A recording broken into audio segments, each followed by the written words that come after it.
ওয়াল্লাযীনা হুম লিযাকাতি ফাঈলুন, তারা তাদের যাকাত আদায়ের ব্যাপারে সক্রিয়। তো এখানে যাকাত শব্দটা ব্যবহার করা হয়েছে। যাকাত শব্দের অর্থ হচ্ছে পবিত্রতা। এটা মালেরও হতে পারে, এটা জানেরও হতে পারে, আত্মার পবিত্রতাও হতে পারে। কোরআনুল কারীমের মধ্যে সূরা শামসের মধ্যে এসেছে ওয়া নাফসি ওয়া মা সাওয়াহা ফাআলহামাহা ফুজুরাহা ওয়া তাকওয়াহা ক্বাদ আফলাহা মান যাক্কাহা ওয়া ক্বাদ খাবা মান দাসাহা। আমি মানুষকে ভালো এবং মন্দ কর্মের জ্ঞান দিয়েছি। কোনটা ভালো এবং কোনটা মন্দ এটা মানুষকে জ্ঞান দিয়েছি আমি।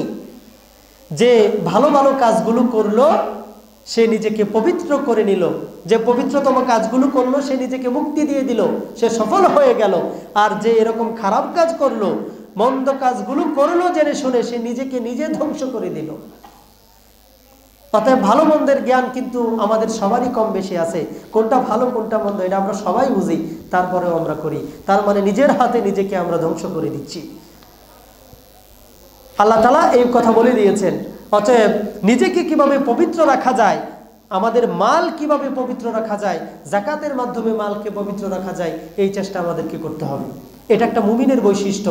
আজকে যদি আপনি দেখেন ধনবান অনেক মানুষের তালিকা করেন আপনার সমাজের মধ্যে, আপনি দেখবেন হাজারে একজনও যাকাত দেয় না, হাজারে একজনও যাকাত দেয় না।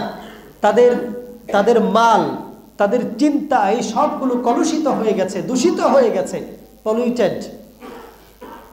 তাদের চিন্তা, তারা চিন্তাই করে না যে তাদেরকে যাকাত দিতে হবে।